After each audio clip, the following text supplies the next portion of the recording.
What is up, my friends? You are very welcome along to tonight's late night agenda as he quickly glances down towards his microphone just to make sure he isn't on mute. There we go. I'm not on mute. That's what, 4 shows in a row now? I think some type of an award should be given. Look, my friends, we have a lot to go through tonight. We're going to be talking about, of course, the title of tonight's stream, and you're wondering how on earth 93 million euro seems like a reasonable amount of money. It doesn't, but we'll discuss it because the figure for Pedro Neto has been, well, it's been different depending on what outlet you look at. So we'll talk about that. We'll have a little talk about Liverpool's search for a sporting director. We'll give you an update from Guillaume Balaguer about Xabi Alonso and his career path and progression. We'll have a look ahead to the League Cup final. Of course, we'll talk about Brentford and loads of other bits and pieces. Whatever it is that your fine hearts desire, that's what we'll discuss. Right, we good? Nice to see you all in. Appreciate your support as always. Obviously, tonight's Champions League nights as well, so there are games currently on. Last I had checked, it was still scoreless in both tonight's Champions League games, but of course that may have changed as I've gone live. If you want to keep us up to date with what's going on in them, absolutely would be greatly appreciated. Right, do we get Alonso for 90 million? Well, 90 million has got nothing to do with Xabi Alonso, so thankfully we don't have to worry about that, because that would be a lot of money, right? To have to pay out for a manager. I don't think anybody would be willing to cough up that much dough for any manager. Afternoon, said Box Will. Nice to see you, Will. Nice to see everybody else. Darkness in as well. How are you, dude? Nice to see you in. The Heart of Football said, I'm worried about the sporting director. Absolutely nothing. No, there is. There is some information, mate, starting to come out about the sporting director. It certainly does look like the gentleman from West Ham is high up the priority list. We'll talk about that in more detail, of course, as the show goes on as well. Hi Craig, hope you're well. Just saw a leak on X that shows Diogo Jota has won the Premier League Player of the Month. I don't think it's leaked. I think it's been officially announced from what I can gather. At least it was doing the rounds on our Discord earlier on. So yes, for those of you that may not be aware, it does look as though Diogo Jota has been awarded the Premier League Player of the Month for January, which is fantastic, and congratulations to him. Follows up on Connor Bradley, who's been given the Standard Chartered Player of the Month for January for Liverpool. So Mr. Bradley gets the Liverpool award and Diogo Jota gets the Premier League award. So pretty productive month for both those two gents, and I think you'll all agree, most deserved as well. They both had a fantastic month. Champions League week is boring, said T. It is, isn't it? It's like weird. I said this to Ben and Connor. It feels strange because we've had 4 games now over the course of the last 2 days, and it's not really stirring too much excitement in the world of football, which is crazy. But I'm with you. I do feel like it's been a bit of a weird week. Now, maybe that's because we don't play European football this week or next week. Or the week after. So we have to wait and see who comes through the knockout round in the Europa League to see who we'll be up against. Klopp, Manager of the Month next, said Hacks. Yeah, look, absolutely. Jurgen's on a pretty good roll at the minute. Now, I think the loss to Arsenal probably put the kibosh on Klopp getting the Manager of the Month award for February. You know, I think that's probably in the bin already. I think Arteta's probably front runner for that one. Craig, give me and my nanny and my ma a shout out, please. I mean, the whole family, Glenn. Nanny, mum, and yourself. Why not? Well, Glenn, to your family, I hope you're all well. And thank you for your support of the channel, dude. And I hope your family are all well. That definitely contributes to the boredom that we don't play. 100%. 100%. It's a weird time for football right now because across the board, numbers are down for fan channels, for engagement. It's just a really weird time in the world of football at the minute. It's like the calm before the storm, and I think that having such a quiet January transfer window probably didn't help for the interest levels in football, but it is what it is, I guess. I always get petrified around these times when it's quiet in the world of football because obviously I think about Anfield Agenda's audience and I think, is everybody forgetting about us? But I've been somewhat reassured that across the board it isn't just us, everybody's down.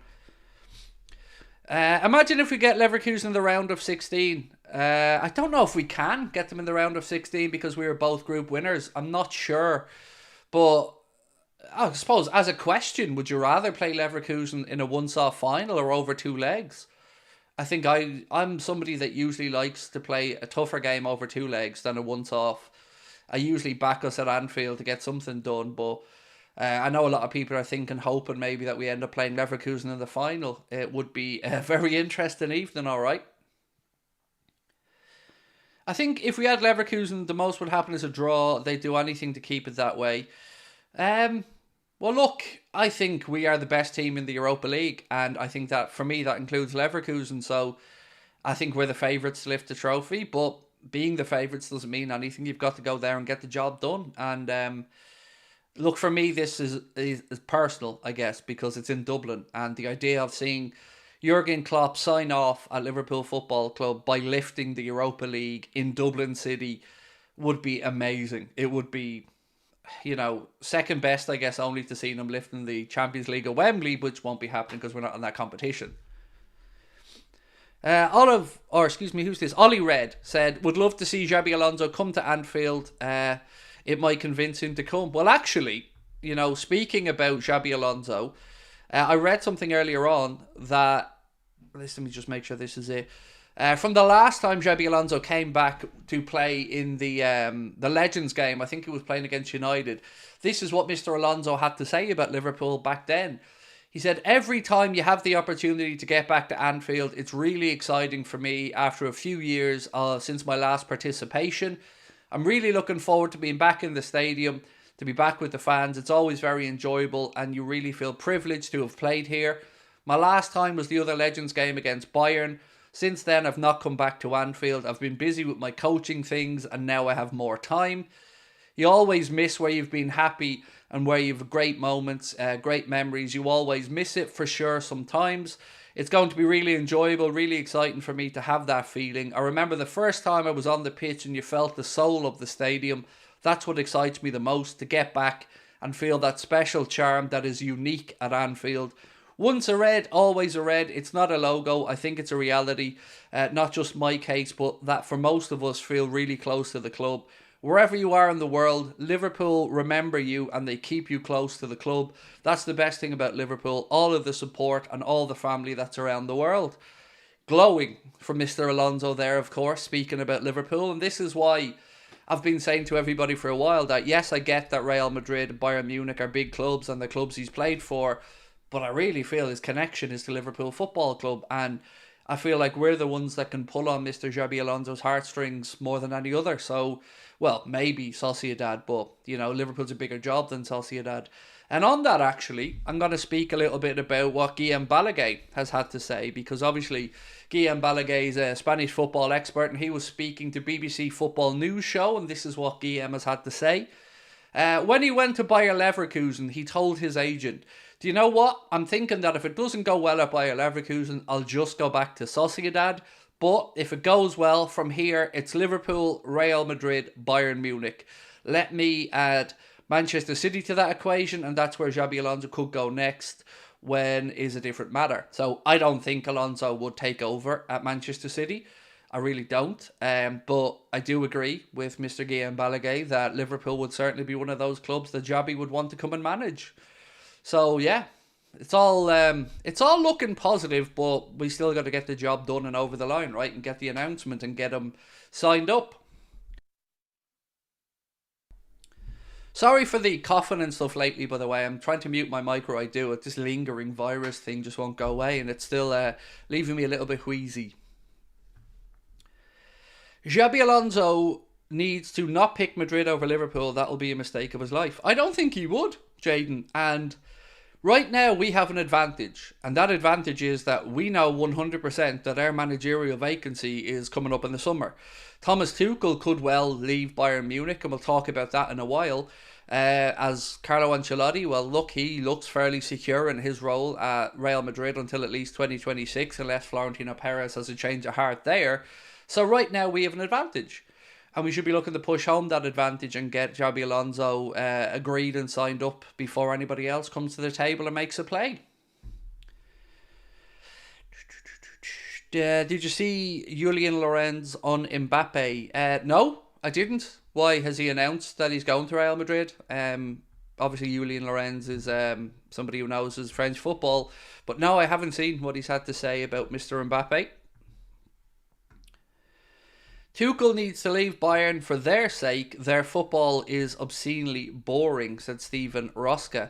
Well, on that, actually, there is a little bit to say that if... let me read this out.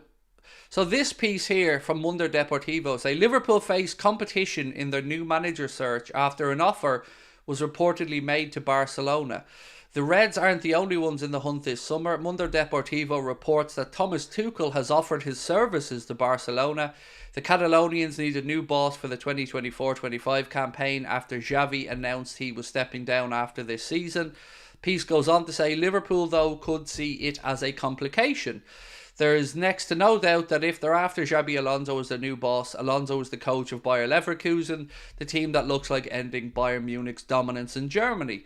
Alonso, former player of Liverpool, of course, and he allegedly had a verbal agreement with Leverkusen to leave in the summer for one of his former clubs. However, Bayern are also one of his former clubs. If Tuchel does leave, and it appears he's actively trying to, then Alonso will likely top Bayern's list of replacements. They'd also carry Liverpool advantage. The Spaniard is one of 3 clubs he dreams of managing along with Real Madrid. Now there's a lot of time for things to change here. Alonso reportedly won't talk with other clubs until the season is over, while the Reds don't plan on appointing a new manager until they have a sporting director. So again, this looks like it's snowballing, and I kind of didn't really expect anything else, to be honest. Once it was announced that Jurgen Klopp was departing Liverpool, and of course that Xavi Hernandez was departing Barcelona, the managerial merry-go-round was always going to click into action. And I think, for me, and look, I don't know if I'm deluded here, but I get the feeling that it would be an easier and a better move for Alonso to go from Leverkusen to Liverpool rather than Leverkusen to Bayern. Maybe that's just because I think it would be a bigger shithouse thing to do, going directly from Leverkusen to Bayern Munich, particularly if you're after, winning the league title with Leverkusen. Doesn't feel like, weirdly, it would feel like a backward step, even though it isn't, if you get me. You're going from a team that you've just won the league with to a team that you've just beaten out to win the league.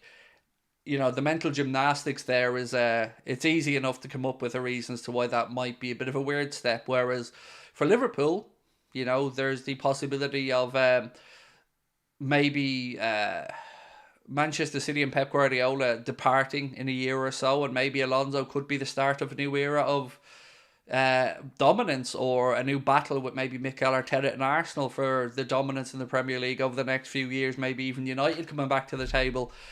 Look, I'm doing some mental gymnastics of my own here, granted, but I see it as our race to lose. That's my take on it. Do you guys prefer the overlapping Trent or the inverted Trent? It depends on the opposition, SG. Sometimes I feel like the hybrid role Trent, the midfield and right back, works very, very well. But that's more so in games where we're controlling possession and territory. When you're playing a team with counter-attacking pace like Arsenal, Fulham, maybe even Manchester City, then that becomes a bit more of a concern, having that space. But look, right now, unfortunately, Trent isn't in our conversation for the next few weeks, nor is Dominic Szoboszlai. I'm sure you all seen the news earlier on today, but Trent Alexander-Arnold and Dominic Szoboszlai have both been ruled out of Liverpool's League Cup final against Chelsea later on this month. So I guess there's a couple of weeks and a few auditions for a few players to stake a claim in the starting 11. Jack Howe, thank you, buddy, for your super chat. Said, I'm worried, if I'm honest, mate. Dom and Trent, pretty crucial, especially in bigger games. When City lose one, they just deploy another £80 million player. Look, I'm not going to sit here and say that losing Trent and Dominic Szoboszlai is not difficult. It is, of course it is. I think, weirdly, for me, no, Szoboszlai is probably a bigger loss, and I say that because I feel Gomez or Bradley can do a lot of what Trent does. But I feel like the work rate of Szoboszlai on the right-hand side of midfield is a big loss. Gives Harvey Elliott an opportunity to step up, but I think it's perfectly natural, Jack, that you're feeling a little bit concerned, mate. They're 2 big players to lose at a time of the season where we need all bodies on deck, really, and everyone fit and available. So yeah, it's definitely a kick in the nuts, but I guess it's just another one that Jurgen has to try and navigate a way through.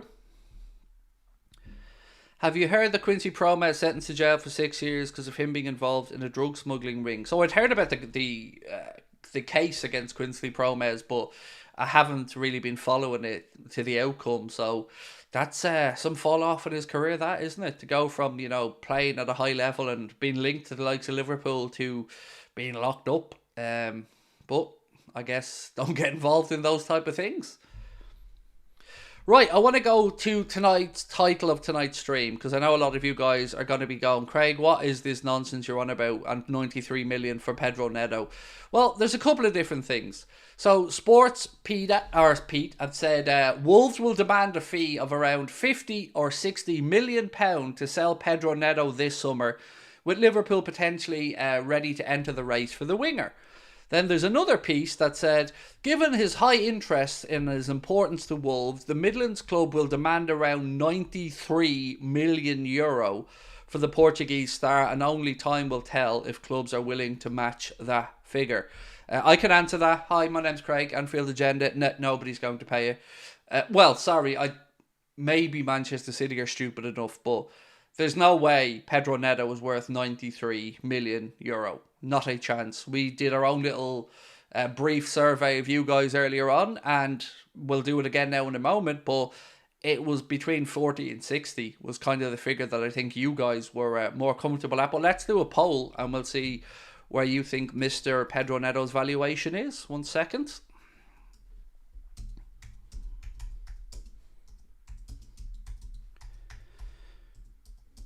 Just trying to get this up and running, folks. Bear with me. Right, so... Okay, we'll do this in pounds sterling, I guess, which makes it easier.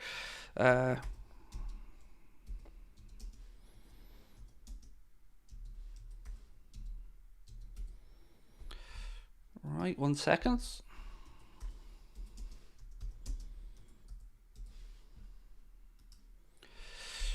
What have I got? Okay.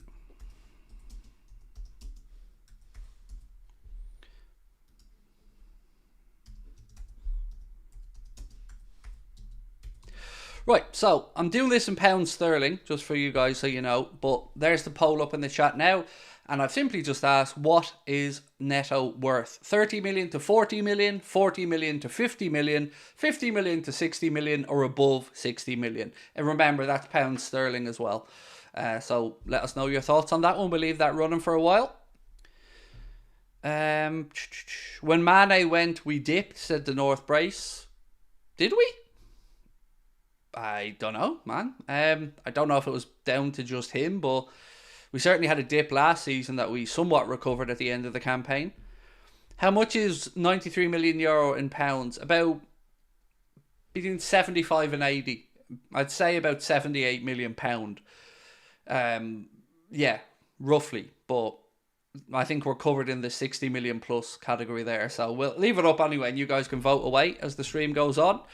I have to say, personally, when I seen the 93 million euro valuation, I nearly laughed. That's being honest with you. I thought it was a bit crazy. Speaking of crazy, I've got one. You may have seen this on X if you're on social media, but apparently Transfer Sector have said Wayne Rooney is considering stepping into the ring for a Misfits fight. Rooney has held talks about competing in one of their upcoming events, and that comes in from Chris McKenna Sport.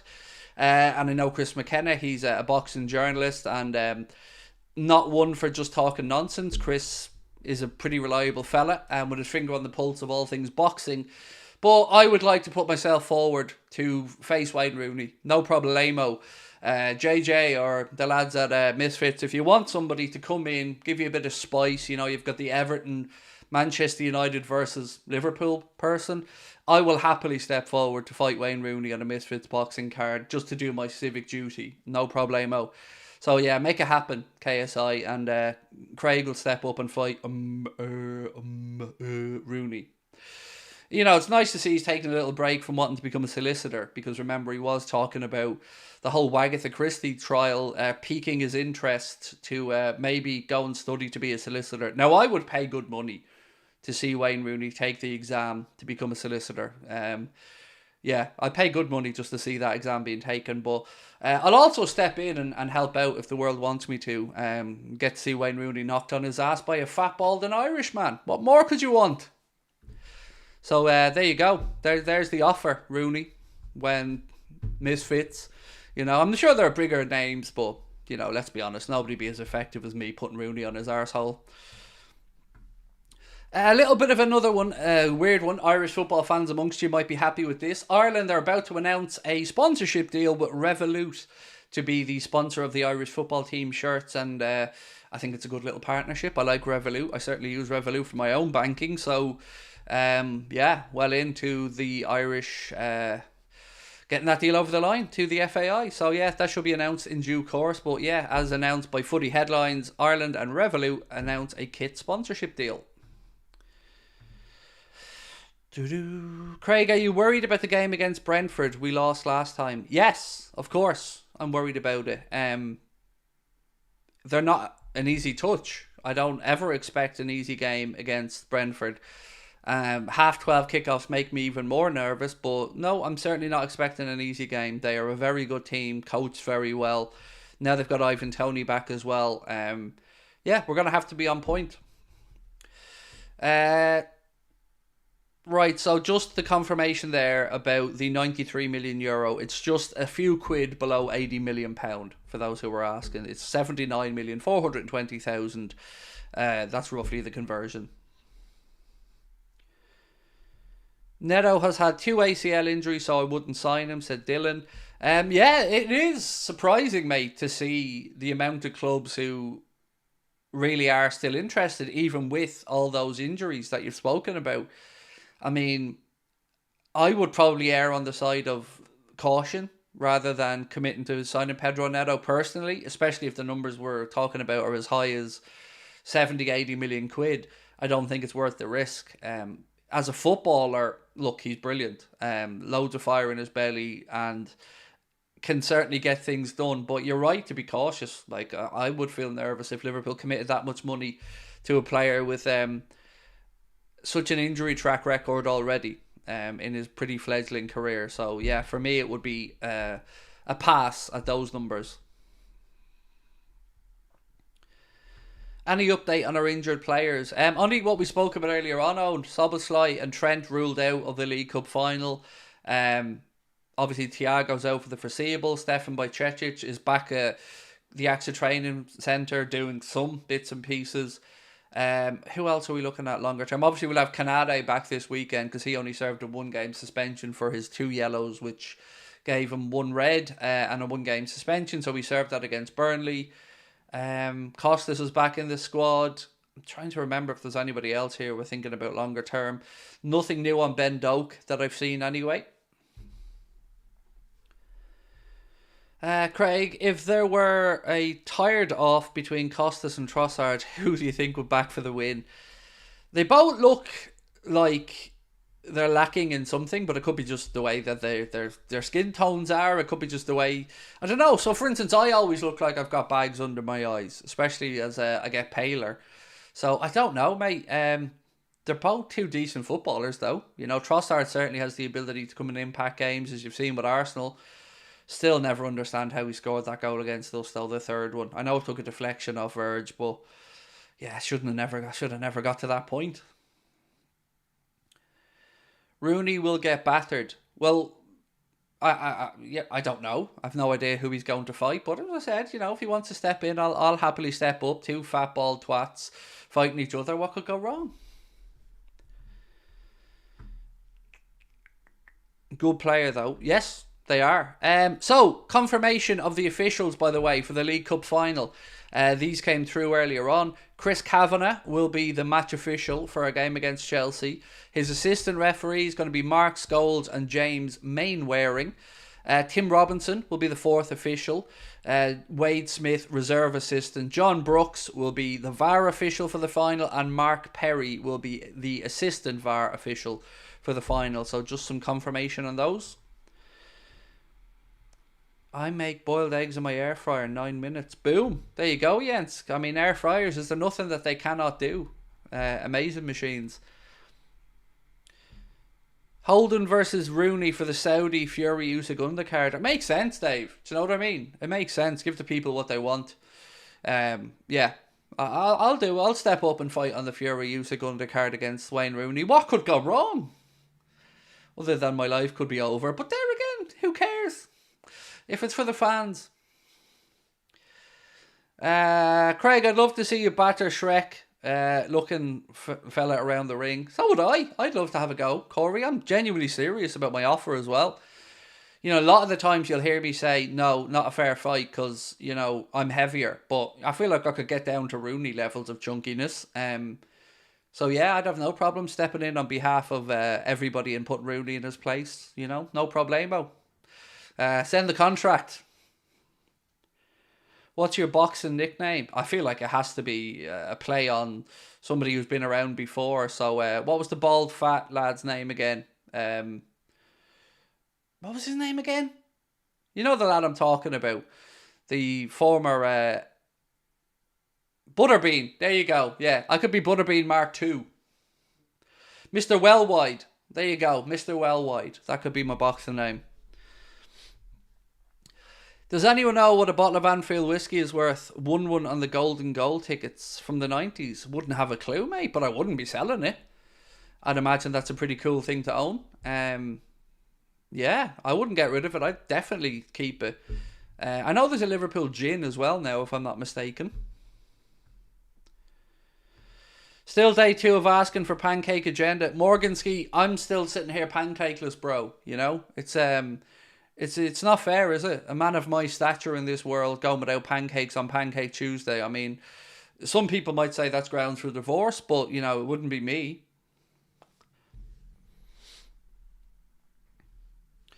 Robert O'Driscoll said, not selling, mate. Good, don't. Keep it, my man. It's a great little thing to have. And, yeah, send us in. Oh, look, somebody's trying to be funny about my microphone. Yes, too slow, mate. Sorry, you're going to have to be better than that. I won't have to unmute my microphone. But I have muted you, so that makes it all a little bit easier for us. Thank you for Michael Manning for getting in there before me. Craig, you could be called Baked Bean instead of Butterbean. Boom.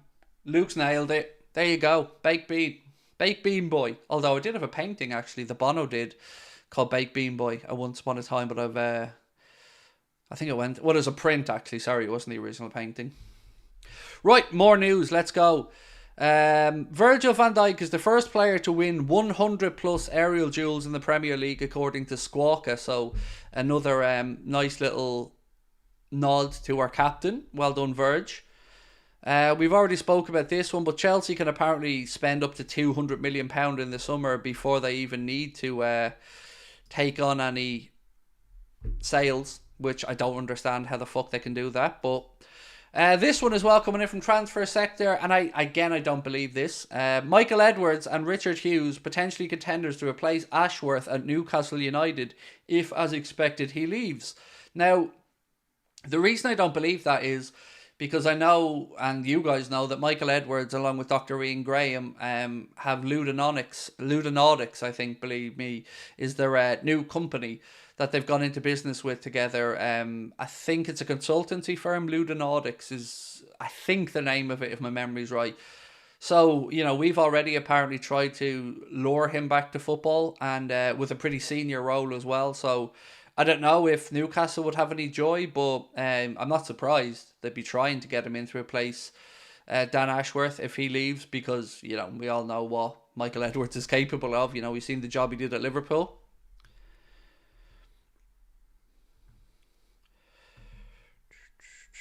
I like to see what some of your subscribers look like. They're all models, the North Brace, mate. Everyone that subscribes to Anfield Agenda has to pass a stringent fit and proper persons test to be able to watch me. I only want to be watched by good looking people, so everybody that's in the Anfield Agenda community here is a stunner. I can promise you that. Oh, I don't know where the fuck I come up with this crap, mate, honestly. But yeah, I've often wondered, you know, sometimes it is, you think, who am I talking to at the moment? Am I talking to a kid? Am I talking to a 60-year-old man? But yeah, I assume they're all stunners. Craig, could you give us a bit of Irish? I don't really have much Irish. I've Cúpla Focal own. Craig is Adam Dumb. Tommy Inaconi, Wexford, or Lochgarben, I should say. My Irish is shocking. Trying to brush up on a little bit for the Boston show, though. I feel like I should come out speaking Irish in Boston, so I'm probably going to try and get 6 or 7 sentences together. I'd have to get plastic surgery to pass the test. Don't be silly, Robert. You're in team good looking, like the rest of us, mate. You know, we can all live in denial. Right, what else have we got? Oh yeah, so this won't surprise you at all, my friends, but it's become a worryingly familiar tale for Werder Bremen, who have only managed to get Naby Keita onto the field 3 times all season. He played twice as a substitute, building up to his first and only start against Hoffenheim in October. He only lasted 59 minutes before injury struck, and he's not been spotted on a Bundesliga pitch since then. Well, colour me shocked. Imagine Naby Keita being injury prone. Who would have thunk it? Everybody who's ever had to put up with Naby Keita would have thunk it, because, no surprise that he's going to be on the sick list there of Werder Bremen. But what did they expect? Hey Craig, 3 months already. Wow, here's to more, said Sinister. Thank you, my friend. And to all of you that support the channel through memberships or comments or all, thank you so much. Without you guys, we wouldn't be where we are, and we won't forget it. We don't forget it, and we don't count on your support and take it lightly. So thank you for all of your continued patronage of the channel.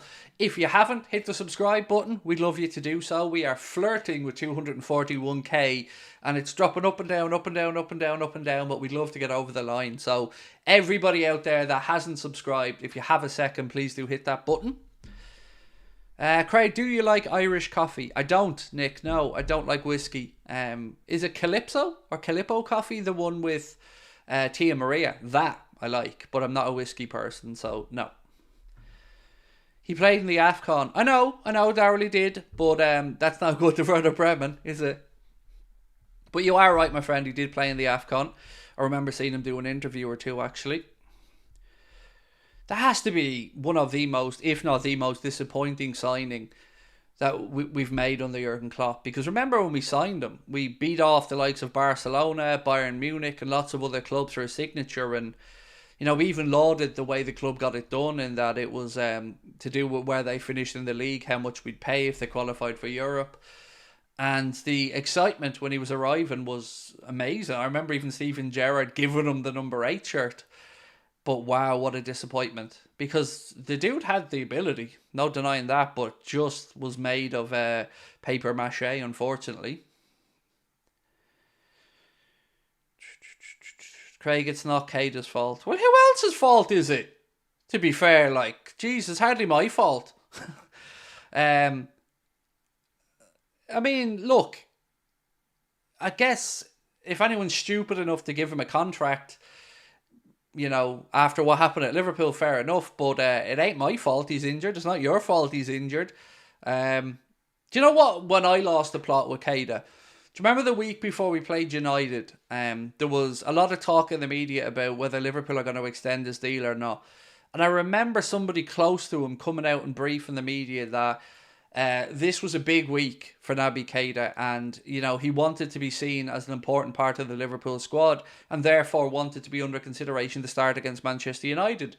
A day or two later, he was injured and ruled out of the game. And that was the moment for me where I just said, nah, that's the end of it. I'm not listening to any more bollocks about Naby Keita. Big up to my old man, said Jensk, who's 79 today, named Olav. Well, happy birthday to your father, Jensk, and many happy returns. I hope he's having a wonderful day. Enjoying those eggs out of the air fryer.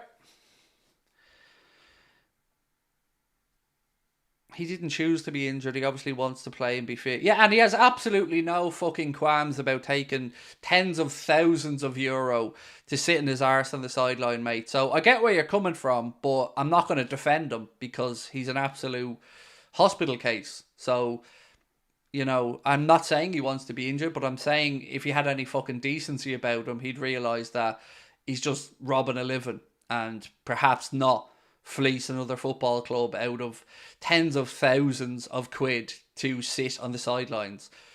That's my take on it. But I understand nobody wants to be injured, and I do get where you're coming from, but I just don't have any sympathy for him or this situation. Maybe I'm a bit of a shithouse. I don't know. Well, I do know. I am. Craig, Neto over Diaz, or would you prefer Diaz? Oh, I'd stick with Diaz over Neto. Because, like our friend said earlier on, as much as I do like Neto, as much as I think he has ability, I wouldn't be betting he gets through a season without an injury break or two, and a significant one. So yeah, that being said, I'd stick with what we have, and I think maybe I'm wrong here, but I feel like Diaz is turning a corner a little bit. I was really, really impressed with his goal against Burnley and the commitment to making sure he got to that near post and putting his head in where it could have hurt. And I've paid a lot of attention to how he celebrates when we score, and he seems up for the fight. And, I know we had a lot of talk about the whole Barcelona situation and what his dad said and stuff like that, but I get the feeling he's here for the fight, and he's here to prove himself. And, I'm definitely, I'm on Team Diaz, so I'd stick with Diaz. Considering some players are injury-prone nature, should footballers get paid per game rather than per week? It's a difficult situation, isn't it, Mikhail? Because nobody's going to want to sign up to a kind of pay-as-you-play type deal. There were some footballers back in the day, McGrath maybe, Ledley King perhaps. But these days, with the money that's in football, there will always be an option for a player to go somewhere where, they might have to drop down a level, but they'll probably get the guaranteed pay each week. And look, I don't blame anybody for trying it, but there are definitely, like Thiago, as a good example, there surely has to be a conversation about whether Thiago Alcantara should be hanging up his boots at the end of the season. Now, that's his decision to make, of course, but it doesn't look like his body's able to live up to the rigours of being a professional footballer anymore. And like our friend said earlier on, certainly nobody wants to be injured.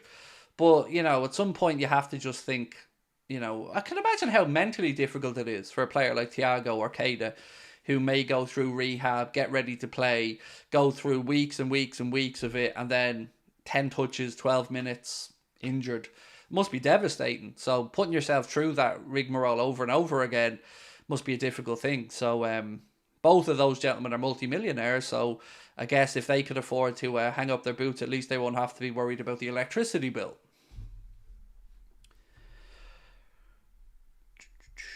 Will you guys be my Valentine? Absolutely, Jeremiah. I'm everyone's Valentine, mate. Absolutely. You feel free to shower me in chocolates and flowers. Diaz is a fighter with the wizardry, a very rare combo to be found in today's football, said Apples Oranges. I agree. I think Diaz has come through what's been an incredibly difficult time for his family. Tried to play where possible. I think the club did a brilliant thing in bringing his family over for Christmas time and making sure that the Diaz family were able to be together and at the turn of the year. And I think that Lucho is rewarding the club for that, the faith that was shown in him, the belief that was shown in him. And I've been really happy with how he's come on over the last few weeks, because I won't lie, it was tough to hear his dad talk about the Barcelona stuff. I think a lot of us do understand that for players from a certain part of the world, the appeal of La Liga, or perhaps for African players, maybe the appeal of the Premier League, it's understandable, It's a better cultural fit for Diaz, maybe coming from Colombia to look to the likes of Barcelona or whatever. But he is at a very, very big club. So you would hope that, right now, Liverpool are, I think, stronger than Barcelona. And I also know one thing, he's our boy. We have him. He's a Liverpool player. So I'd rather we just keep plugging ahead. Mbappe or Vinny, who's the better footballer for you? Mbappe. Remember, you just asked about the footballer, not which is the better package or... Yeah, but look, Mbappe is the better footballer. Mbappe, if he finishes his career without a Ballon d'Or and a Champions League or two, it's going to be an absolute travesty for the talent the man has. Craig, is Wales white or blue? Oh, yeah, I don't know. I'm not alienating anybody, so I don't know if you're going for Cardiff or Swansea there, mate. But I'm not answering that question. Wales is red. Let's go with that. Personally, don't think there'll be news about Xabi until the season is over. So on that, Desi, can we wait that long? Because I've got to be honest with you, mate. I'd be very nervous because it's great if it works out, and you have Alonso. But let's say, as an example, Alonso said he doesn't want to discuss his future until the summer, and let's say Liverpool were respectful of that and wait until the summer. If it doesn't work out, are we in trouble? Yeah, well, you would hope we've at least appointed a sporting director at that point, but it would leave us with a lot of work to do in a very short period of time. You'd imagine Leverkusen and Liverpool would go deep into the Europa League, so, it could literally be the last games of the season. And if he said no, or the club weren't able to come to an agreement with him, it's a lot of scrambling around then to sort out player recruitment, a manager, a style of football, to sort out the contracts for Virgil van Dijk, for Mohamed Salah, for Trent Alexander-Arnold, who would then be in the last year of their deals. I don't know. I can understand why somebody would say that, like Alonso, that he doesn't want to be distracted, but I don't know if we can wait that long. It's a risk, and a risk I don't think we have the luxury to take, personally. Is Northern Ireland green or white or green and blue? What do you mean? Their shirt is green, white with a tiny bit of blue on it, usually. Ireland's first football shirts, or our initial shirts in the Republic, were blue back in the day. I think John W. Henry gets an agreement with Xabi but hides it until the summer. Now that, I'd have no issues with, Carson. As long as the club got their yes. If it doesn't go public, fair enough. As long as the club know behind the scenes what they're working towards, I could understand that.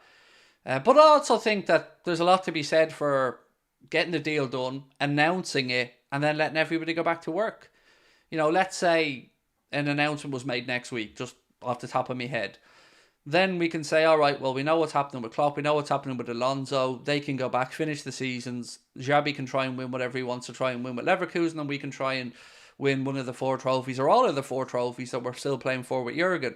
So I think the distraction would die down very quickly. But, this is the dance right now, isn't it, for us trying to figure out what life looks like after Jurgen. Dave Sharples, thank you, mate, for your super sticker or super chat, my friend. Appreciate you. Craig, hope you're well. Do you have much information on Neto's career? From what regard? So, I don't know what you mean about the career. What I can say to you is that he's been on Liverpool's radar for quite a while. That Pep Linders has a pretty good understanding of him from his contacts in Portuguese football.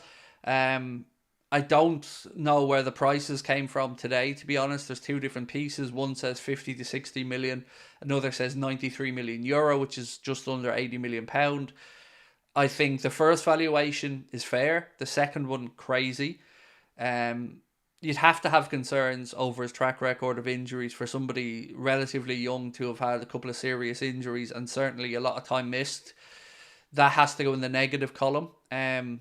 If there's anything else you wanted in particular, Mike, just lash it in and I'll try my best to find the answer for you. What else we got? Let's have a look at the poll, actually. So we said, what is Pedro Neto worth? And we're heading up to about 865 votes at the minute. And so far, 41% of you guys think he's worth somewhere between 40 to 50 million pound. Rachel thought, thank you, Rachel, for gifting an Anfield Agenda membership. Very kind of you. One quick little tiny announcement that I have to make regarding top of the league. After speaking with Adam and stuff behind the scenes, we've all come to the agreement that Adam's going to focus on FUTV and do his own thing.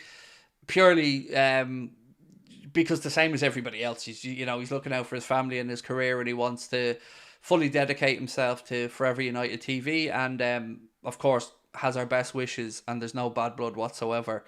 It's an understandable decision. I totally get where he's coming from. I would want probably to do the same in his position. So just it's going to be myself and Ben plugging away on top of the league for the foreseeable, and in the summer we will reevaluate the whole thing and probably try to add in a few new faces. But until then, it will be myself and Ben who are going to be plugging along, and probably we're going to be doing the Luton United game at the weekend if you'd like to join us for that one. So I'm sure you'll all join me in wishing Adam nothing but the best for his career. He's obviously a talented man and knows his football, so just needed to announce it. PSG just scored, so it's 1-0 to PSG. Kylian Mbappe with that goal. Thank you guys for the update. PSG 1, Real Sociedad 0. Hey Mr. Magoo and the AA family. Hello George, how are we, mate? Adam is starting a phone in. Would you consider it? Yes, but I'm very peculiar and very picky about the way things are done. So we have ideas for a phone in the future. A little bit more complicated than that, but yes, I think it's a good idea for fan content for anybody who wants to do it. It's just making sure you get the right mix. You know, you don't want people coming on being an asshole or anything. That's a shame. Adam seems like a good lad. No, he is. He's a lovely guy. As I said, from our perspective, and I'm sure Adam's as well, there's nothing but love. I mean, I'm a fan and want Adam to do well, and will continue to be here if he, needs to bend my ear on anything or whatever like that. No, there's no fallout. Our job was to help Adam transition from the United stand to Forever United TV. And it happened very quickly, and he's done very well, and his channel's starting to grow, and we wanted to just, not tie him down, or, he needs to be free to concentrate on looking after his family and doing what's right for him. And I understand that, and Ben understands it, and Connor understands it, and we wish him nothing but the best, because he's a very talented man, knows his football, and is a lovely guy. Right. Does your manager of YouTube also help you with top of the league? No. At least we haven't asked, to be honest. So our YouTube manager has been very helpful to us, and definitely does help us with regards to digging into data and stuff like that. But it's a new thing that we've just gotten recently, so we're still exploring what that relationship looks like. Will you get Adam back on for the Euros or special events? Again, that hasn't been discussed yet, so all I can say is, from our side especially, and I presume from Adam's, the door is certainly not closed. Adam's a friend of the channel, a friend of us, and we're here to help him however and whenever we can, and I'm sure the same applies the other way. Craig, are you going to any games this season? Yes. I can't say which one because we haven't actually decided yet. But yeah, the plan is for myself and the gentleman that runs Oosh to attend the game together this season. We just haven't had a chance to pick it out yet. But yeah, the plan will be to go to one anyway. Is he not still in the United stand? No, he left the United stand quite a while ago. Yeah, he left the United stand, I think, November, December, if my memory's right. You'll have to ask him about why. That's, not something I feel comfortable talking about. Right, a little bit on a bit of a blast from the past, but Tutto Sport in Italy are saying that Liverpool are considering making an offer to sign Federico Chiesa this summer. I presume that would be if Liverpool lost Mohamed Salah, but I wanted to get your take on this because, we spoke about Pedro Neto earlier on, and we spoke about the concern about Pedro Neto's injury record. You would have to have a similar concern about Federico Chiesa. Certainly I remember Mark, our chief moderator, saying when he looked on I think it was Transfer Mark for his injury record, there was 2 full pages of injuries, which, however you dress that up, is a concern. As a footballer, I really like Federico Chiesa. I feel like there was a role in our squad for somebody like Chiesa, but yeah, that's a concern, the injuries, I have to say. Same with Neto, like it's such a young age to have gone through that many injuries. It's certainly in the warning column for me. I think Liverpool should get Paqueta from West Ham, said Stephen. So on Paqueta, actually, just genuinely, I think I've missed the answer to this, but what's gone on with his betting charge? I know Manchester City were, very close to putting in an offer or to try sign him in the summer. And when the betting charge thing came up, that interest seemed to have gone away. But I don't know if it's just me, but it's gone very quiet about that incident. Obviously, we've seen what's happened with Sandro Tonali and the ban that he received, but unless I've missed it, I don't know what the hell's gone on with Paqueta. Because, he's been playing very well this season. He's a very good footballer, but that all seems to have gone a bit quiet. How has his pace been affected by his injuries? I liked Chiesa early on, but we need Naby or Thiago, or we don't need a Naby or Thiago 2.0. So he's certainly been available for Juventus for most of what I've seen this season, but I haven't got the answer to his pace because I don't watch much Italian football, to be honest with you. When we lost Bobby Firmino, Federico Chiesa was a name that would have been top of, or quite near the top of my wish list. But honestly, I know they're not same players, but having brought in Dominic Szoboszlai, I feel like we're okay. I feel like we've got the person I wanted to replace Bobby, the right type of pressing, clever footballer whose ceiling is remarkably high. And I think, and I said this at the time, that he'll become our Luka Modric, our Kevin De Bruyne. I don't want to say our Steven Gerrard regen, but I think very highly of Szoboszlai, and I think we have a superstar on our hands. Why are we only ever linked to left wingers? Only natural right winger at the club is Salah, maybe Elliott. If we lose Salah, what are we supposed to do for a fourth left winger?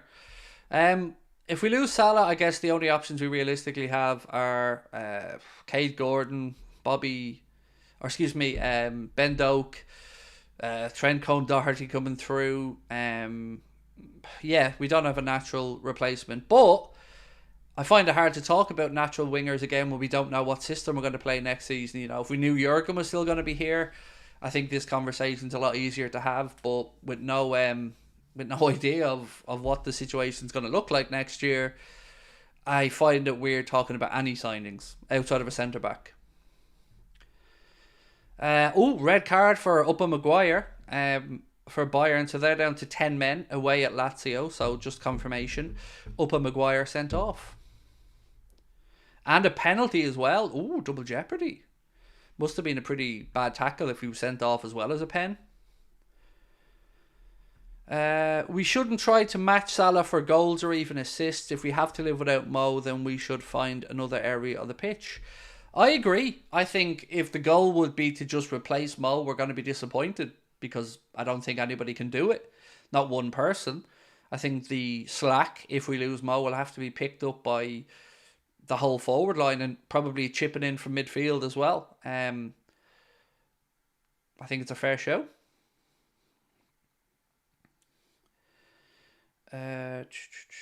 What else we got? Do you think it's time to sell Salah if a 100 million plus offer comes in based on how well our strikers did when he was away at the AFCON? Personally, I think we wouldn't miss him, said Mark Bell. So, I'm going to try break down that question bit by bit. Would I sell him for that much money? Let's start with that. Yes. I think if you didn't consider 100 million plus for somebody who'll be 32 with 1 year to go on their contract, you need your head examined. My preference would be to keep him. I'd like Liverpool to give him a 2-year extension. I wouldn't offer him a pay rise, if I'm being honest. I don't think he's earned it. I think he's deservedly the highest paid player at the football club, and when our wage structure was broken, he was the one to do it for. But I think whatever way we want to dress it up, his best days are behind him. Doesn't mean he won't still have a huge impact and can't still play a huge part in any success we have, but I feel like it would be foolish to offer him more money. So if he was unwilling to negotiate on that and an offer came in, yes, I would sell. I think you'd have to at that price. Look at other players of his age who've gone in recent years. Harry Kane was a year younger and he's gone for 100 million euro to Bayern Munich. Eden Hazard, I think, was about 30, 31 when he went to Real Madrid, similar fee. So I think 100 to 120 million, and yes, I would look to do business and reinvest it. But I don't know how everybody else feels. You almost feel dirty talking about it, right? Because it feels disrespectful to somebody of Mohamed Salah's stature. But for me,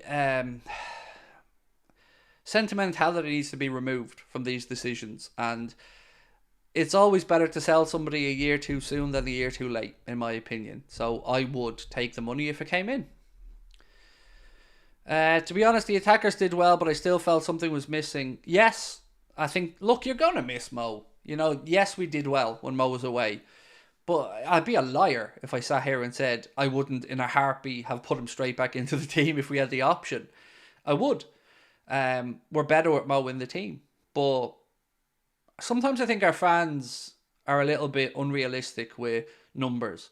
Because I've had people say to me in chats that 200 million for Mo with a year to go at 32. And it's just like, come on now, be realistic.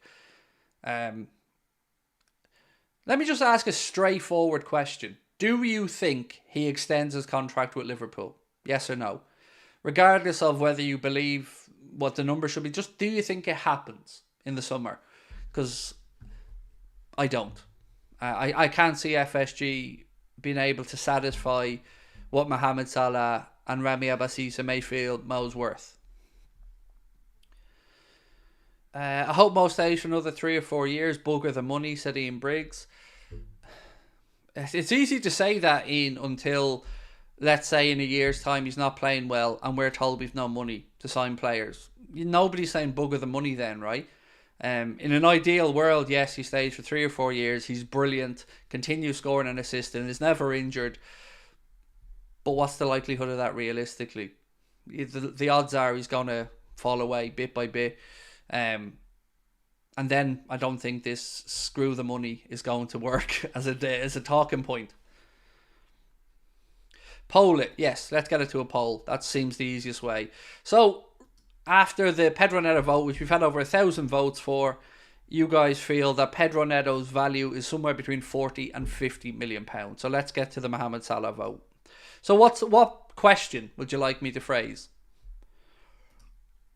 Would you take 120 million pound for Mo? Is that it, or is there a better way of phrasing it? Would you sell Salah for 120 million?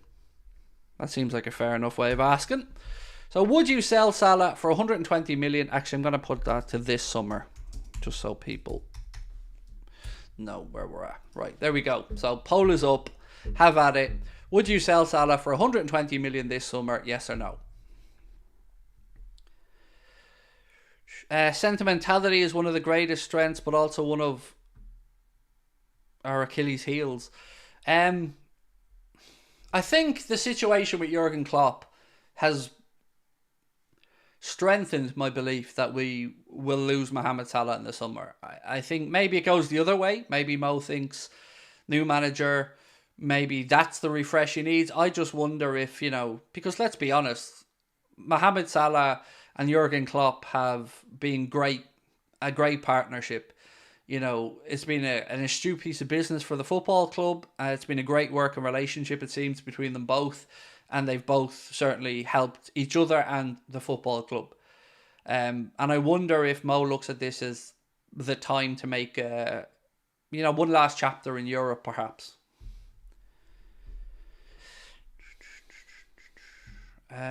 Or what, though? Keep him for another few years? Well, yeah, I would imagine that's the option. I mean, I certainly don't think anybody would be up for letting him run down his contract and going on a free, mate. So I would imagine that what I meant was, yes, would you sell him for 120 million quid, or, would you hold out to try and give him a new deal? But, we know John W. Henry. He's not fond of dishing out a lot of money for people over the age of 30. I'd sell if the new manager gets every penny, said John Deere. I would imagine he would. 120 million is too cheap. How though? See, this is what I don't get. Who's paying it? Give me the answer to that then. If 120 million pound is too cheap, who's paying it? Because your answer is going to be Saudi, but they're not thick. They know roughly what he's worth with a year to go in his contract. say what you want about the Saudi Pro League and the players that have gone over to it, but they've got a fair understanding of what they're willing to pay for people. And they're not thick. They're not going to say, oh, here's 150 or 200 million just cause. Ultimately, they know they could give him 100 million in a year's time and he goes for nothing. So I think we have to be realistic in our expectations as well. Outside of Saudi, nobody else is ponying up 100 million plus for Mohamed Salah. Maybe PSG if they lost Mbappe, but you know, at that, I don't know. I just don't know. I don't think the money's there.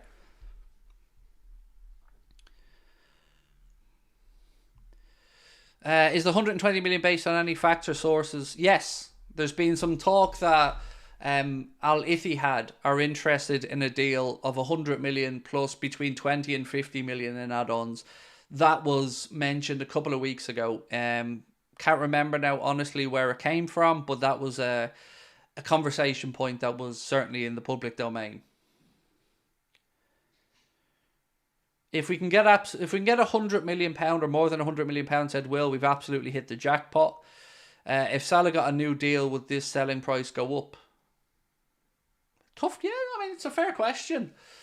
Certainly, our hand would be strengthened if he signed a new deal, but you know, at what point does the age start going against them? So let's say, for argument's sake, John W. Henry said, right, Mo, 3 years. So 3 years from the end of this season, you're going to be a Liverpool player.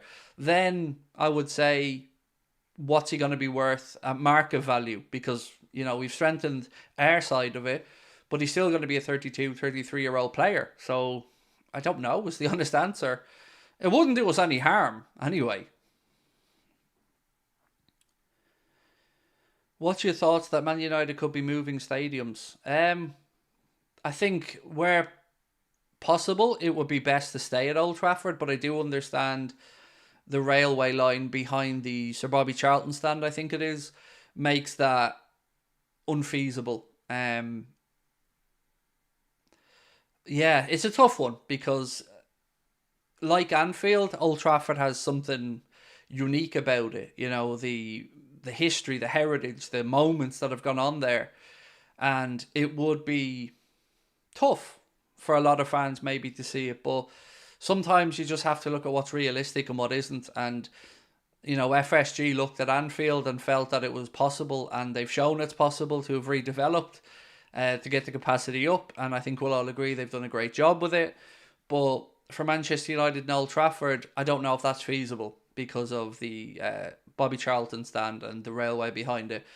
And also, even if they do build a new stadium, they're building it like 20, well, not 20, but 100 feet away from where they're building it now, like, if you know what I mean.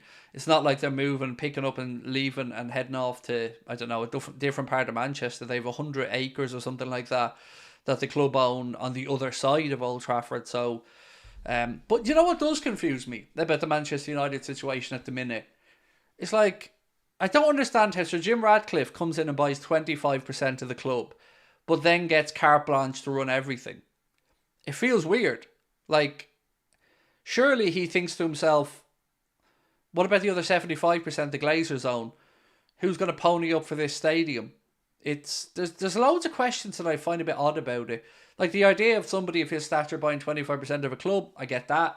He's a billionaire. Maybe that's all he could get. That's all that the Glazers wanted to sell. But the way it's been spoken about in the media, it almost feels like people think the Glazers have gone away.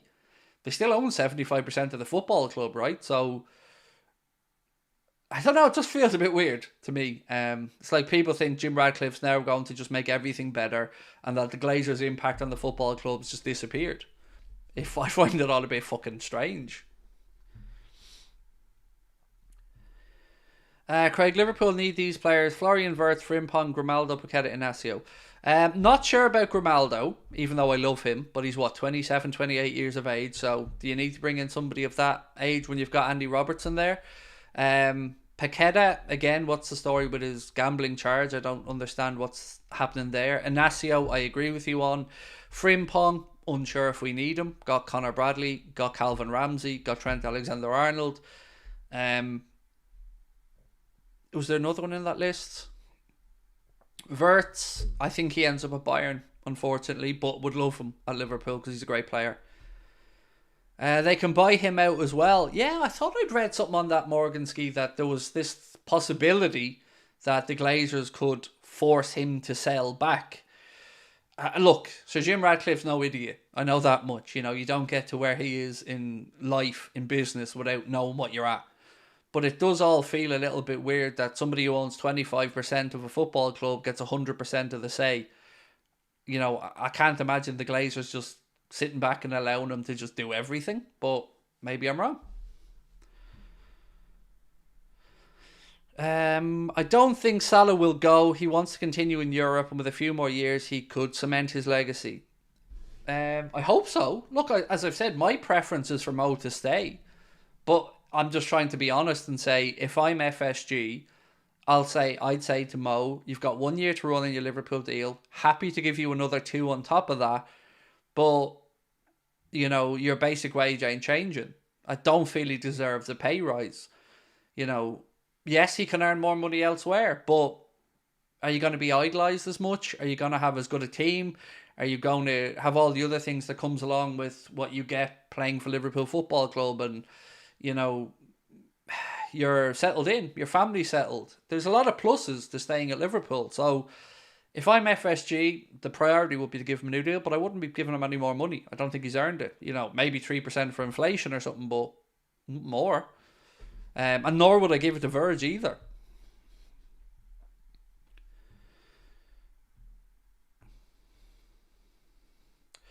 Did I miss a chapter? Neto, 90 odd million. Yeah, you did.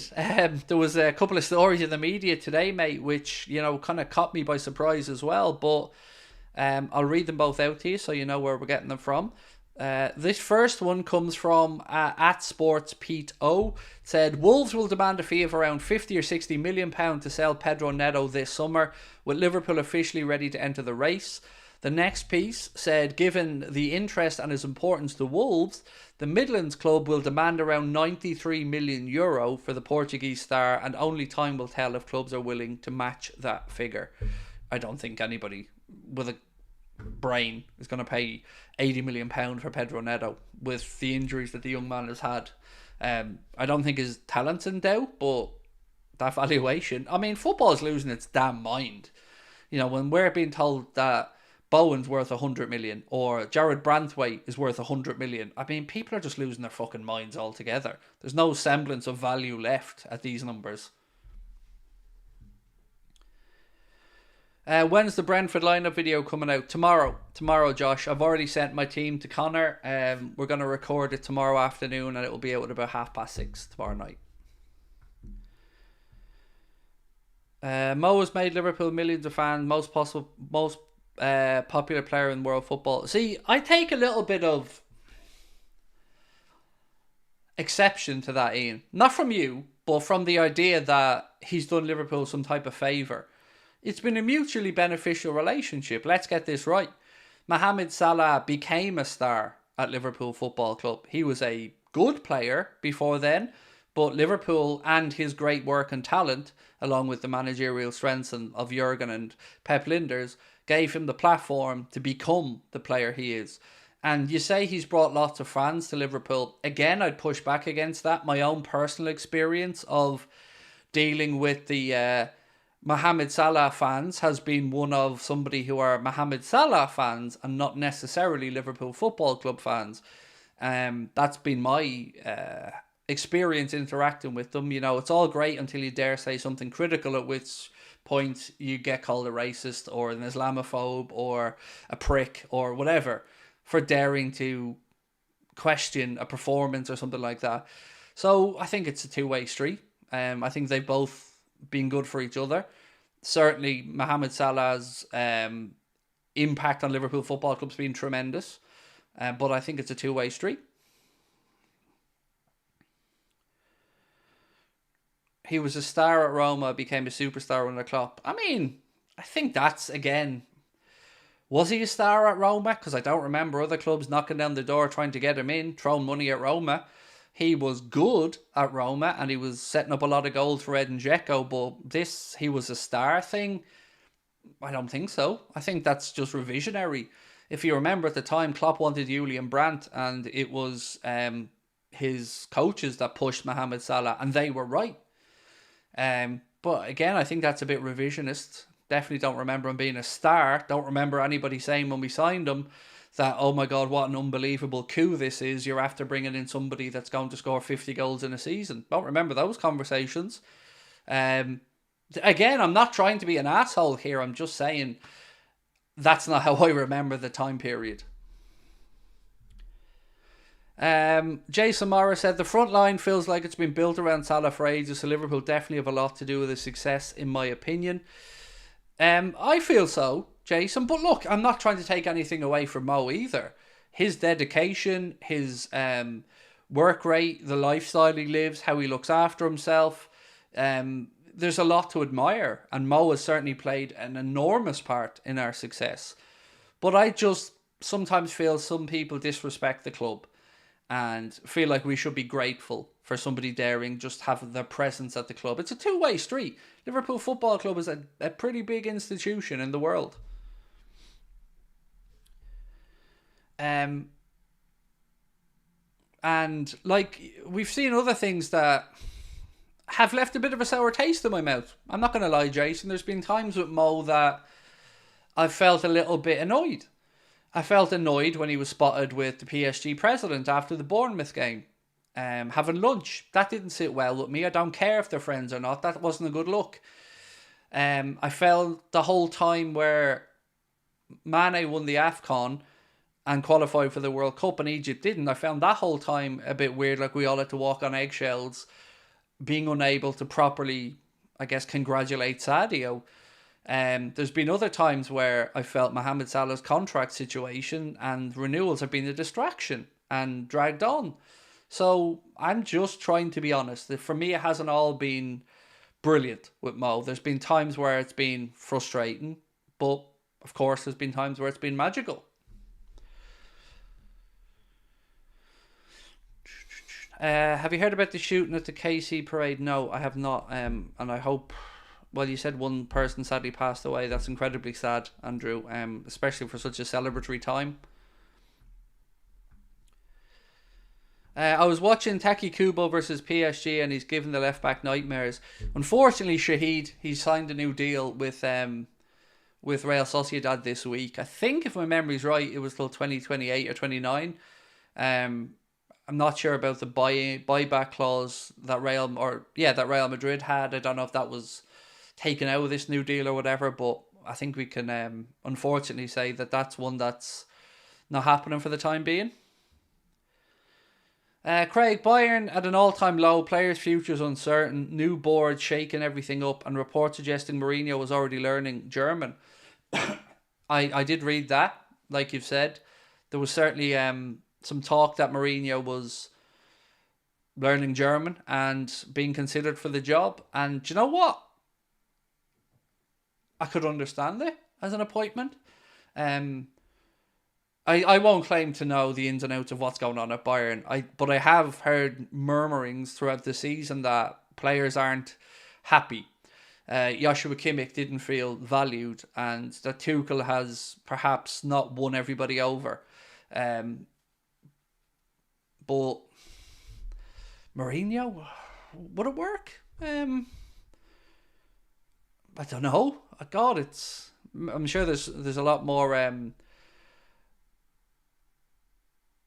knowledgeable German football fans than me who would probably have an opinion on whether Mourinho would work at Bayern Munich or not. Do you reckon Trent will become injury prone like Reece James? I don't know how to predict that. I mean, I've heard some stuff about Reece James behind the scenes that I don't know if it's true or not, but worrying about the future of what these injuries could have in store for him. The whole situation with Trent's knee is one that I find a bit weird. Not that I think there's anything untoward with it, but I just sometimes feel like the club aren't forthcoming with the actual extent of things. Because, you know, when he was taken off, and we mentioned this earlier on today, Jurgen said it was a precaution. But precautions for us never seem to end well. Soboslai again, another one that was a short-term precaution, but now is out for a month or so. Trent again comes back in injury with his knee, and he's out for the League Cup final. It's frustrating because we, I think, feel a bit optimistic when we hear these things, and then the news is usually more negative.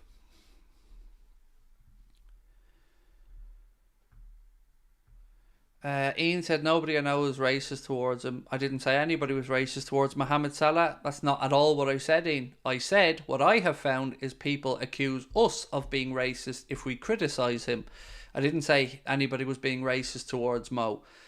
So again, I'm happy to be pulled up on something, but only if I've actually said it. I think Harry knew... What was this? I think Harry knew was cursed. No matter where he goes, he'll win nothing. Oh, Harry Kane. I think that's what you meant. I do have to admit, having a little chuckle at the idea of him leaving Spurs to go to a club like Bayern Munich that normally waltz their way to the Bundesliga title, only for him to be usurped by Xabi Alonso and Bayer Leverkusen. There is a certain irony to that, all right. Thoughts on Gakpo? Him and Ryan Gravenberch need to be better.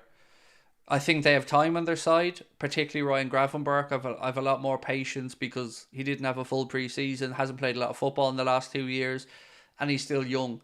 So I don't want to write either of them off, but certainly for Cody Gakpo, I feel like he came in, hit the ground running, did really well, and is somewhat falling away a little bit. But I wouldn't give up on either of them, to be fair. I think both of them still have a lot more to come. But it is a weird one. Like, when we signed Gakpo, it kind of felt like it was more like we signed him and then had to figure out where he plays.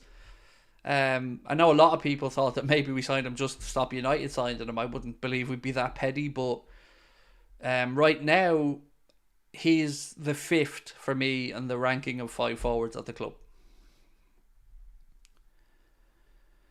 By Mourinho's track record is ditching world-class potential, said Leslie. So for when I think of Jose Mourinho coming into a club, I think of somebody who comes in, has a lot of players brought in on too high money, and leaves clubs with aging players, with high transfer or with high wages, and the club up shit creek. That's what I think of when Mourinho leaves the club. Unlike Jurgen, who I think we'll all agree when he leaves in the summer, is 100% leaving us in a better position than when he arrived, just like the man promised he would. The Kimmich situation at Bayern started after Tuchel constantly said publicly that the number 6s at Bayern weren't good enough. Yeah, that certainly feels disrespectful to somebody who's achieved what Joshua Kimmich has achieved at Bayern and in football. Certainly I would say he's more than capable of playing as a 6 in Bayern's team. So I definitely would disagree with Thomas Tuchel on that one. When we signed Gakpo, I'd never heard of him, said Mark Bell. No, I had. I'll give credit to Chris Stonage here. I remember when Chris was involved with the channel 2 years ago, talking about this 6-foot+ winger from PSV Eindhoven, and that was the first I'd ever heard about Cody Gakpo. So yeah, full credit to Chris Stonage for that one. He was definitely the first person that said it to me. Thoughts on Darwin Núñez shot consistency? I mean, I think with Darwin Núñez, you can find ways to big him up or belittle him inside the statistics, if that makes any sense. So, one thing a few weeks ago was he had the most shots taken in the Premier League. I think it was 72. And people will use that as a stick to beat him with to say he doesn't score enough goals. But the one I like is that when he plays, more often than not, the results are favourable for us. So, Darwin to me is an important part of our team, our squad. And whether he plays left, central, I feel like we're better when he's on the pitch because he puts people on notice. He worries defenders. He creates space. He works hard. And yet, if he can put a bit of finesse to his finishing and put it all together, wow. what a player. But I love him. I do. I just love the lad. I love the chaotic nature of everything about him, and I like people who have these type of flaws, who sometimes make us want to smash a window and other times make us want to jump through the window in happiness. Darwin certainly provokes those emotions.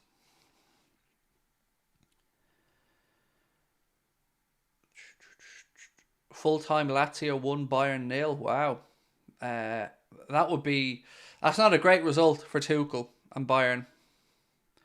Craig, when the team is fully fit, what's your best 11? Alisson, I guess Trent, Kanade, Van Dijk, Robertson, Endo, Szoboszlai, Jones, Salah, Darwin, Diaz. Maybe you can find a place to put Thiago in there if he was fit and fully fit and playing like week in, week out. But off the top of my head, that's it. I mean, you could probably argue over whether it's Watoro or Alexis McAllister. I think for me, Watoro, the way he's playing just shades that. Yeah, that would be it. I think that would be my 11. I can't believe people want to sell Salah. Who do you even get to replace him? Always in the race for top goal scorer, and he's a winger. So, I don't know anybody wants to sell Salah, mate. I mean, certainly I can speak for myself when I say my preference has always been to renew him. But I think there comes a time where the numbers add up and they make sense. And if we can't find a breakthrough in a negotiation for an extension, common sense would be to sell if an offer came in. And reinvest that money. But it's not an easy decision. It's not something I think anybody wants, but I'm more annoyed that the club have allowed this situation to develop, that we are heading into the last year of somebody as important to us as Mohamed Salah is. I don't like that this is a thing. You know, we're supposed to be clever. Our owners are supposed to be ones that avoid these, and we've seen already Firmino and Mane leave for a combined 30 million euro, which we should have got more money from. And I don't want the same to happen with Mo. I don't want Mo to end up leaving on a free, because that would sting. So I don't think anybody wants to sell him, but sometimes you just have to make tough calls, and this is one of them that's shaping up like a very difficult decision.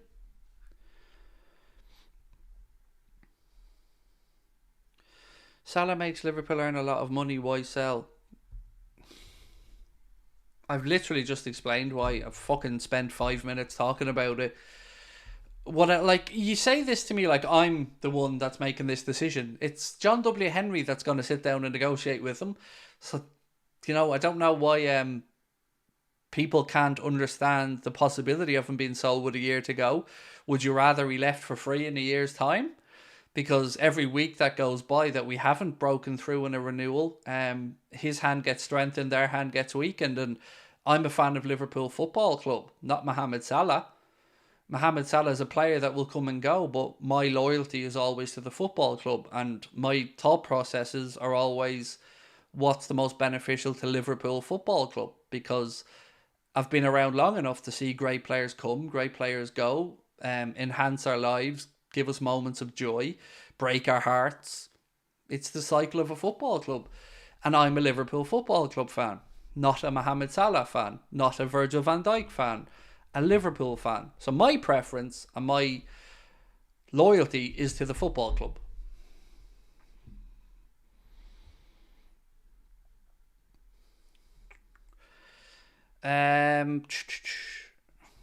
If they have a plan to sell him, they should go for Mbappe. Well, I think that was already spoken about. A couple of journalists this week have said Liverpool and Arsenal did inquire into the package for Kylian Mbappe, but that the numbers were just not ones that the clubs were willing to go to break the wage structures. And again, totally understand that. Whitehammer said Salah has to go in the summer. Alonso's style won't fit. Well, look. Regardless of what I thought, we asked the question, and We said, would you sell Mohamed Salah for £120 million this summer? And so far, 72% of people have said yes, they would sell Mo for 120 million this summer. So it seems like the consensus is sell if the numbers are right. So no need to get angry at me about that. I didn't vote those 72%. Mbappe struggling to find a club. I'm going to say this honestly because he seems like a greedy bastard. And honestly, at this point, looking at the Mbappe situation, I almost feel like, does he really give a fuck about winning stuff? Because wherever he goes, be that Real Madrid, Liverpool, Arsenal, whoever, he's going to be minted. He's already minted. And at what point do you say, I want legacy? I want trophies. I want to sit down with my grandkids and talk about European Cups I've won. Now, he's won a World Cup, so he's got that in the bag. But I feel like he's ruining his legacy by being greedy. And if he doesn't finish his career with a couple of Ballon d'Ors and a European Cup or two, it's criminal. Because he's too good not to have those legacies.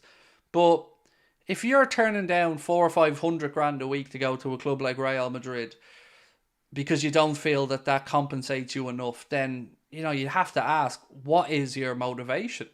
Is it money or is it legacy?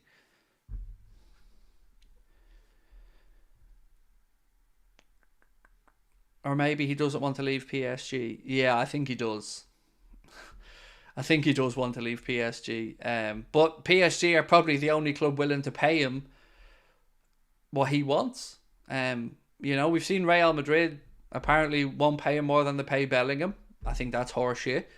But I still think for him right now, if he goes to Real Madrid on £500,000 a week as an example, he's hardly going to be stuck, and he's going to be playing in a great team, and he's going to be, I'm sure, receiving a ton of money for sponsorships and image rights and all this other stuff. But everything about Kylian Mbappe just seems like a ball ache. Everything. The circus that comes along with him, the constant fear and worry about him being courted elsewhere, or at some point, I'm not surprised, maybe clubs just go, is he worth the hassle? You know, to a certain extent, maybe, but I mean, this should have been a fairly straightforward deal to do with Real Madrid. You know, his contract's up with PSG. He can leave on a free, and they still can't get to a number that works. And I don't know, you know, I've not got much sympathy for Real Madrid, but he feels like a bit of a greedy bastard. Just to say, get ready for Szoboszlai being the star under Alonso. Will fit the system perfectly. The new wizard, said Whitehammer. Mate, I agree with you. I absolutely 100% agree with you. I think under Alonso, look, I think he would have become a superstar under Klopp as well. But under Alonso, in Alonso's system, I could see Dominic Szoboszlai absolutely tearing shit up. Yeah, I'm with you on that one, Whitehammer. I know we disagree with a lot of stuff, bro, but I'm definitely with you on that one. Mbappe would be too destructive for the dressing room, said Desi. But you know what I will say for Mbappe? He's always available. You know, he's not injured very often, and he plays in even the most unimportant games for PSG. He is there week in and week out playing. Salah leaves, Liverpool tanks for a few seasons. It's that simple. No, it isn't. It's just what you've made up in your fucking head, Godfrey. It isn't that simple. You just want it to be that simple because you think you know better than everybody else, mate. I'm going to call out your fucking arrogance here. Liverpool Football Club will be just fine with or without Mohamed Salah. And Mohamed Salah will be just fine with or without Liverpool Football Club. But it isn't that simple. You just want it to be that simple because that's your viewpoint. Doesn't mean it's a fact, mate. It just means that's how you feel about it. Salah's not Superman. He's a part of a cog. He's a part of a wheel. He's a part of a team. He's a part of a process. And these are the type of things that wind me up. People thinking that we owe him, like he's done us some type of fucking favour or something like that. He hasn't. He's been an important part of a team. But no way, shape or form is he going to be the deciding factor about whether Liverpool fall off or not. Isn't going to happen. Mbappe could be the next Neymar, greedy and wasted potential, said Ashley Dooley. Rubbish, we have other players who are great. We're not a one-man team. We are, though, to the Salah fanboys. That's the part that's always wound me up. That's what I've said to you. These people that come in and speak about Mohamed Salah in these terms aren't Liverpool fans. They're Mohamed Salah fans. And that becomes very evident very quickly. And I'm not putting up with it because I couldn't give a shite about an individual player. I'm here for the football club. Players come and go. But in no way, shape or form do I think that Liverpool Football Club are going to fall apart if we lose Mohamed Salah. We won't. We've had better players leave. We've had bigger characters come through. We've had more important players in our team over the years. And he's a great player. And it's been a pleasure to watch him play. A privilege to watch him play. But sometimes the lack of respect to the football club leaves me shocked. Because people show where their allegiances are very quickly. And it isn't a lot of the time with the club.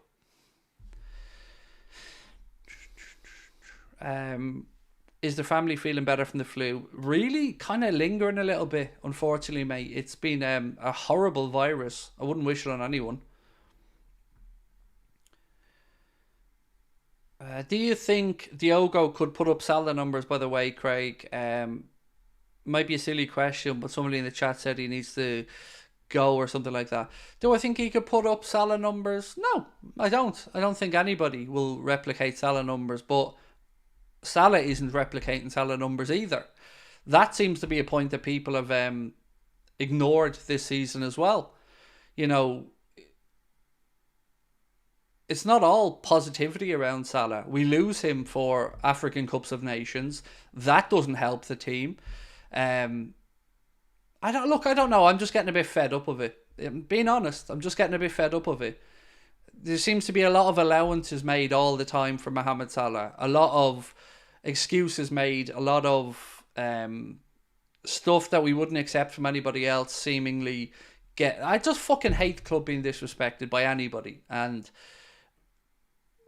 this is the first time in my adult life that I've found people who aren't fans of a football club and are fans of a player. I've not experienced it before, so it's all a little bit new to me and a little bit unnerving.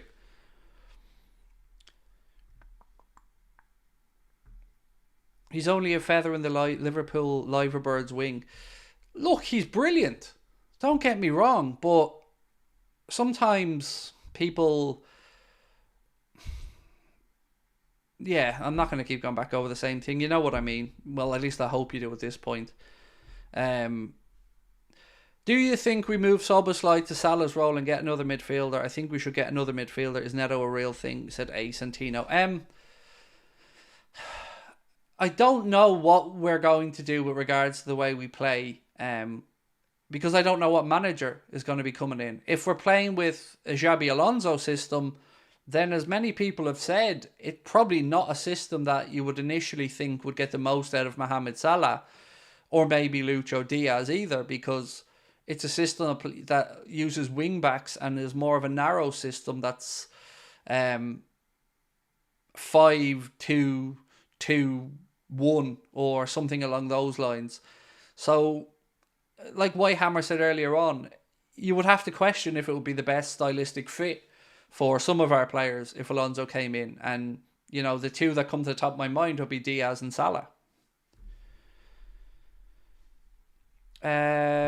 Love Mo, but we made him. He didn't make Liverpool, said Honest EDC. Look, it was just a great fit, mate. Both came in together and it worked a charm. I think it's been a mutually beneficial partnership for both. And I think that's the fairest way I can explain it. They've both been beneficial to each other. And, you know, I'm just reading another comment from Godfrey. He said, nobody's doing Salah numbers. We need him for at least 2 more seasons for a proper transition. I understand where you're coming from, Godfrey. I do. I truly do. And I don't mean to sound like I think Salah is a problem or anything, because I don't. But we haven't fallen away without Mohamed Salah during the AFCON. Now, granted, we're better with Salah in the team. No argument for me on that. But I also think that Father Time is unbeaten, and whatever you say or I say or anybody else says, I hope we would agree that his best days are behind him, because I think that's a common sense thing to say. Same with Virgil van Dijk, his best days are behind him. Doesn't mean he still can't play a big part. Look, this will get solved by the summer and we'll know the answer to this question, and then we can properly figure out the future. But just a bit more respect for the club at times from people would be something that I think wouldn't go amiss. If he won't sign the new deal, we have to sell, but we should definitely be trying to keep him. I agree.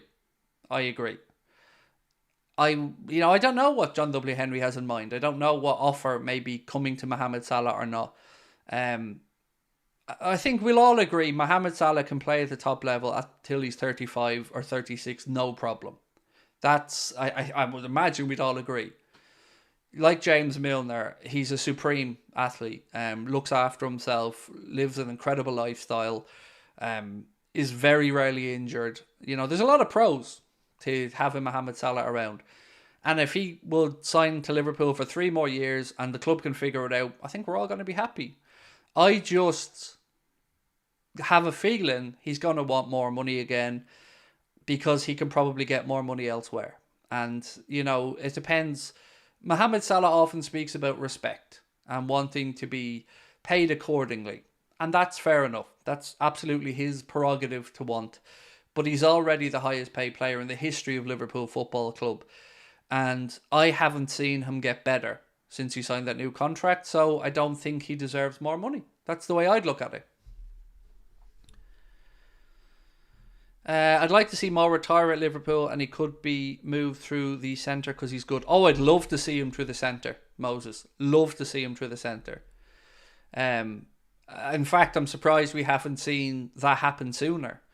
One of the things that's been frustrating for Mo and for us has been that when he is involved, he's quite far away from goal when he receives the ball, and it's making it more difficult to get him into the action areas, which is where he does his best work, because I think he's our best finisher at the football club. Maybe Jota could argue about that with him, but yeah, I'd love him through the middle. I think it'd be a great idea. He won't be respected anywhere more than us. Cops shouted his name for the last few years. Yeah, again, I agree with that. Do you remember when Sadio Mane left Liverpool? There was a lot of talk from his camp that he'll finally be respected at Bayern. He's going to a club that will respect him. How the fuck did that work out? It didn't, because yet again, people don't understand what it is to be idolised and worshipped at Liverpool Football Club. It is different. It does mean a lot more. And Liverpool's heroes are very, very well treated by the fan base, by the football club, and often at times the grass is not greener. And Sadio certainly found that out. Have you seen Hazard's comment saying he thinks only Messi is better than him technically? No, but I did hear him say that diets don't work. There's no more jokes coming after that. Literally, he said diets don't work unless you want to play till you're 36, 37, 38. I think diets do work, and I think you were just a lazy little shit who didn't want to live the lifestyle of an athlete, and your career fell off accordingly. Imagine going to Real Madrid, speaking about that being your dream move for your entire career, getting there at the age of 30, 31, and showing up overweight, and then blaming everybody else. Hazard is a little fraud. He's a poor man's Mohamed Salah, and I'm fucking sick to death of having to listen to people make excuses for his failures. He isn't fit to lace Mohamed Salah's goddamn boots. Mohamed Salah is a professional athlete. He is an icon. He deserves everything he gets and all the praise that comes his way. But this disrespect of people trying to even mention Hazard in the same breath as Salah, I find it incredibly disrespectful. Because even on Mohamed Salah's worst season, he's putting in a better shift than Eden Hazard did. And, whatever else I'll disagree with people about Mo on, he's way better than Hazard. Way better. There's not many players who leave and go on to better things than David Sharples. Yeah, there isn't. Suarez, one of the few I can think of that left Liverpool. Alonso, you could probably make an argument as well. You know, he went on and had a great remainder of his career at Real Madrid and Bayern Munich. But you can count them on one hand, the players who've left Liverpool and gone on to better things. The Hazard fanboys are unreal. Oh, honestly, T, over the years, man, the amount of crap I've had to listen to from Hazard Chelsea fanboys who like to just forget that he went 2 full calendar years without scoring a goal. Imagine if Mohamed Salah did that, what they'd be saying about him. But of course that wouldn't happen with Mohamed Salah because Mohamed Salah is a superstar.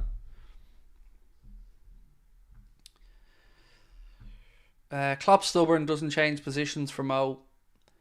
Yeah, I think I'd agree with you on Klopp being stubborn a lot of the time. Yeah. Look, do you guys like the idea of Mo being central, or do you think he does his best work in the wide position that he's in? I'll tell you what I have noticed about Mo, to his absolute credit. His vision for a pass in the final third has been something that's really impressed me in the last year or two. There's this one particular ball that he plays, I like to call it like a slide rule pass in the half space, that he slips in for Jota or Darwin or Lucho. And it doesn't matter how many times I see it, I still am blown away by the execution of it. And sometimes they say, don't they, that the great forwards, the ones who score lots of goals and stuff, they know where other people want the ball. They know exactly where they'd want the ball, so they know exactly what to do with it. But for me, if I could talk about one thing I think he's added to his game in the last 2 years, it's that vision of a pass in the final third. I think it's been brilliant. Mo Central would unlock more goals for him and Núñez. Imagine him playing like as a second with Núñez. You know, I know the days of big man, little man are probably over, but I can imagine Mo playing off Darwin Núñez rather well. Now he's losing a bit of his pace. He's starting to become more of a playmaker. Yeah, maybe. We've certainly seen that with Leo Messi at times as well. You know, Cristiano Ronaldo reinvented himself through the centre as a number 9, but Leo Messi kind of did that a little bit deeper as a playmaker as well. So, you know, the greats always find a way. And I'd certainly be putting Mohamed Salah in that, you know, bastion of great players who will slightly reinvent as they get older. He's more left-footed. How come he doesn't try the left side? Because there's this modern fascination with inverted wingers. And sometimes I get it. I like it. Sometimes I don't. My favourite days at Liverpool were the earlier days of Klopp, when we had Mane, Firmino and Salah. And they were interchanging and they were running like the Red Arrows. And they were confusing the shit out of defenders. People didn't know who to follow, who to mark, what space to pick up. And it was chaos, but it was beautiful chaos. And, you know, you think back to the 4-1 game, I think it was, with Manchester City. Just some mad games where we had these 15, 20-minute spells of insanity. And Mo was just like a man possessed in those games, you know. They were my favourite days, the earlier Klopp days, you know, where we were still finding our way. Yeah, I'll always remember those days fondly. How about Mo behind somebody like Darwin? Feeding the wings might extend his career. 100%. It might take somebody like an Alonso or a different manager to come in to kind of not come in with a preconception of how he wants Mo to play, but maybe, as you said, pairing him up there with somebody, because I certainly think he's clever enough as a footballer to play off the likes of a Darwin, to utilise Darwin's physical strengths as well and find those breaking balls and those little spaces. Yeah, definitely could see it happening. McManaman went on to great things. Yeah, no, to be fair, Steve McManaman was probably another one of those players we could put into that small category of leaving Liverpool and doing well. You know, he really did form a great part of that Madrid team.